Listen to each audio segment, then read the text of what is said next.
All is not well on the continent. France should have been celebrating Paris Saint-Germain's Champions League victory last night, but the scene soon turned to fire, destruction and death at the hands of rioters. But astonishing pictures from the French capital you can see here on your screen left 2 dead, 200 injured and 500 arrested after a night of shame. I don't know about you, but I remember France as a beacon of beauty, Paris in the crown, the jewel in its crown, full of history, class and tradition. So how did they get to this? And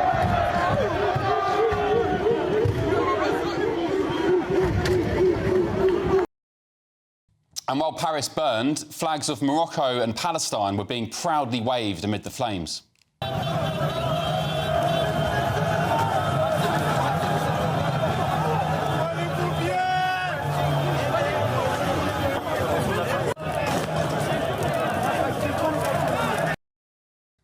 So as France continues to accept its fate and surrender its demise to hostile guests, what's happening on the English Channel?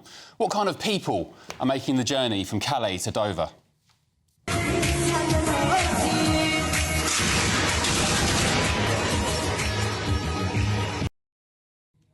Yeah, those were gunshots you heard on that video.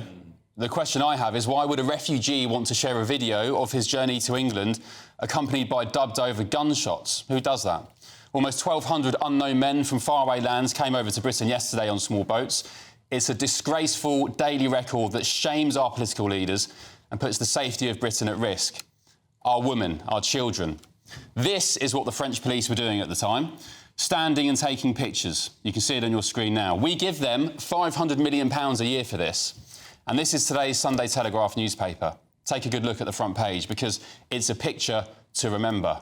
Where are all the women and the children? Can you spot any? Tonight's introduction is going to be short and sweet because, quite frankly, I have nothing more to say on this spiralling invasion of England's southern border that's not been said already. It's a disgrace, it's unforgivable, and it's evil. Let's get the thoughts now of my panel. GB News contributor Will Kingston, the political commentator Chloe Dobbs, and the broadcaster Andy Williams. Good evening, panel. Good evening. G'day. Hope you've all had a good day, a pleasant weekend. Chloe, what's your thoughts on this? I just lost the motivation tonight to really get angry about this. It's more despair, in actual fact. And seeing the scenes in France yesterday made me fear for what could happen in Britain next. Yeah, I think just all across the West generally, we are seeing law and order going out the window. I mean, a lot of people are saying online that this is all migrants rioting, and it was the case that there were a lot of French teenagers and young people getting involved as well. I think young people in the West as well, not just migrants, are very much, I call them feral, to be honest. They're not parented properly, they're not taught how to behave properly, and things spread so quickly on Snapchat and social media. One teenager says, hey, there's a fire, there's a kicking off on the Champs-Elysees where we saw a lot of stuff, and suddenly they're all come running in. Do you think it's just kids? Do you think it's just youths? No, I don't. No, I don't think that's the case. I think it's a mixture, but I think it is very worrying. And on the question of, are we importing this sort of chaos into Britain, I think regardless of whether it was migrants involved in that or not, I've been in those camps in Calais, and it was absolutely crazy in them. I mean, there are all sorts of fights kicking off. People seem completely out of control. And the reality is that the countries that these people are coming from, they're coming from countries where there isn't law and order. So what do you expect? And Will, what did you make of that video?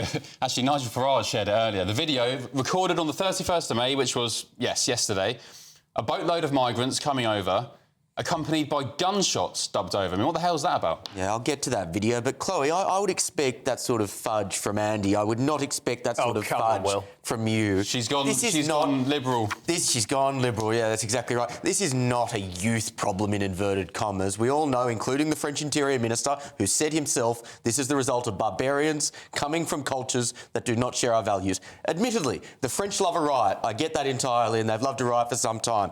But when the French Interior Minister himself is saying this is a result of their policies, you've got to step up and take notice. And you're very right to say that video that Farage put up is directly relevant to this, because those people, France is the first or the last stop before they do come here. Here it is now. So the French, just to clarify, the French Interior Minister called them barbarians. He did. Wow. I can give you the complete quote, and it was, I can't pronounce his name, it's a bit like Ratatouille, but please pass that on to the audience. That will do. The violence was perpetrated by barbarians who have come to Paris to commit offences and to provoke the forces of law and order in the time. Well, Andy, you saw on that video there, I mean, arguably, potentially, the very same people, the very same ilk, were on boats yesterday coming to Britain. 1,200 people, a daily record. I genuinely don't understand what the link is, the supposed link is, between what happened in Paris last night and migrants coming over on small boats. Because it was migrants rioting in Paris. No, it wasn't. Yes, it was. You saw the flags. No, what flags were they waving, Andy? A Moroccan flag. And it could easily be... Do French people wave Moroccan flags? Quite possibly, because they might have been born in France and be of Moroccan heritage. They absolutely could be. You have no... No, but it's absolutely true. You have no idea. Interesting mental gymnastics. No, it's not mental gymnastics. It's that you don't have a clue. If so, it's still an immigration problem. It's just second-generation immigrants. But hang on. So what happened in Paris yesterday is a football hooliganism problem. It is... No, but it is. Andy, two people died, mate. Yeah, I know. That is a football hooliganism problem. There was hooliganism in this country that was rife throughout the 80s. That caused how many of the fans we saw on screen there do you think went to the match? Can I just have my say? Go on then. So, not that many of them, but the genesis of it is that PSG won the Champions League last night. In European football culture, I don't know if any of you guys are football fans, I am. In European football culture, and I'm not condoning this, it's just a fact, there are ultras who are hardcore groups of fans who love nothing more than to cause this type of chaos. And what they've done is they've gone out and used the excuse of PSG winning a trophy to riot, and all of the bad eggs in Paris have gone, as Chloe was alluding to, these sorts of things spread like wildfire on social media. Everyone goes, here's an excuse for a scrap, let's go. PSG... Some of them might be migrants, they might not be. You don't know that, you've not got a clue. All right. There's no evidence whatsoever of that. PSG came to London for the Arsenal match. Why was there no violence then?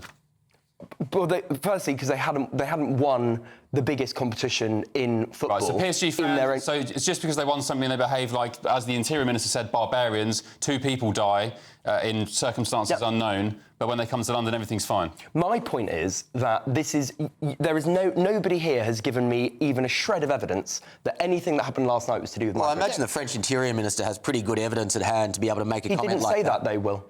He said barbarians coming to Paris. You don't know what... When he says coming to Paris... No, but you genuinely don't. Just none of you from the south of France for the weekend. You don't like it because none of... Barbarians in the south of France for the weekend. None of you have presented... You mean the people coming in from the dodgy outskirts into the usually I think that's very unlikely. None of you have any evidence that this has anything to do with migration. When we were at the Euro final and they were hosting it, showing it on the screen in Trafalgar Square, I was there, and me and my friend, we were absolutely terrified because there were people, like, smashing up Boris bikes and setting off fireworks in the middle of the crowd. Yeah, yes. I think that what happens, regardless of who is responsible for starting it, whether they're at the match or not, what happens with these things is you get 1 or 2 idiots start something and then everyone gets involved and it spreads like wildfire. And there's no reason for people to have needed to be angry in Paris yesterday because, I mean, the French won the match, right? So it's not like this... No, but that's my point, is that there are a subset of football fans who are football fans because they go round the country exporting violence to wherever the away game is that weekend. I've been to over 400 football matches. I've seen it. I know what I'm talking just about. By chance, sorry, Will, I'll let you come in one sec. So just by chance, massive coincidence, right? The first time we've ever seen this from PSG fans was last night. Across the entire season. They've played maybe 60 games this season. Do you follow the French league very closely, Ben? There are PSG fans who cause this kind of chaos every week. This is on a different scale because they've won the Champions League. I follow a lot of European football. I've not heard of 2 people dying, 500 people being arrested and hundreds injured, Paris burning to an ember over a football match.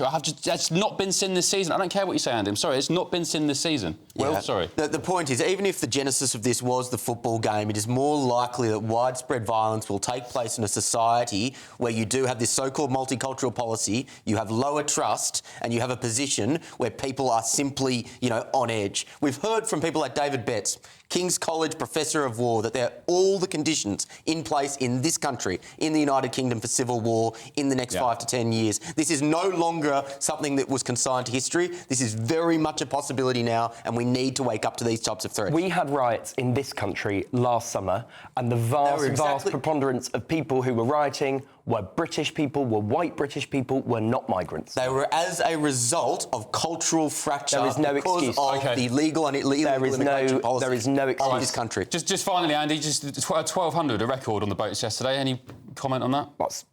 indefensible. Yeah, all right.